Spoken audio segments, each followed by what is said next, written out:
孩子呢是一个长期反复爱咳嗽的一个孩子，反反复复的经常出现这种咳嗽，稍微有点感冒呢，就引起呼吸道的一些症状，流鼻子呀、感冒啊、咳嗽啊这些症状，导致他这个形成的这个久咳呢伤了肺气了，导致肺气不足，所以咱们重点呢给他是补益肺气。当然补益肺气的话呢，我们着重从脾上开始入手，培土生金嘛。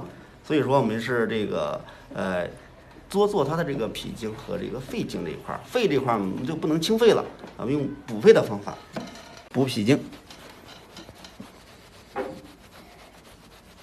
给它来回推板门就行了。这个板门这个穴位有很好的利颜色的作用。你看我们很多这种气虚的孩子，或者用了这个药物比较多、抗生素用的比较多的这种孩子呢，他会出现面色晦暗、发乌，补肾经。肾主纳气，所以说咳嗽啊、喘啊这一块跟肾有很大的关系。补肺、补肾，肺气不足，我们着重的补肺，向心推补肺就行了啊。对于气虚的孩子，我们尽量少给他清肺，都用补肺的方法，增加这个肺的肺主气司呼吸，增加它这个宣发速降的功能。可以了吗？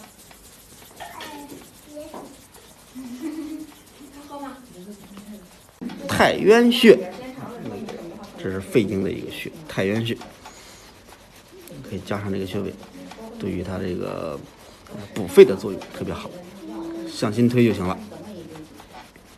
好，我们再给它推三关，三关有补气、行气、活血的作用。点点膻中穴，这是宗气聚集之处，揉揉腹部啊。大便比较干结是吧？肺和大肠是相表里的，中医说，所以说大便干结跟肺气虚弱也有很大的关系。再一个，晚上睡不好觉是吧？为什么呀？胃不和则卧不安。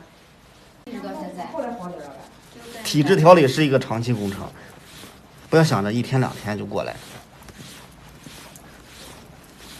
搓摩胁肋，前承山，增小儿特定穴位前承山。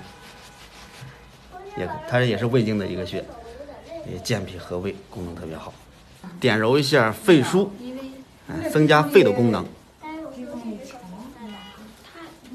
我们再来给它按按脾腧，增加脾的功能，培土生金。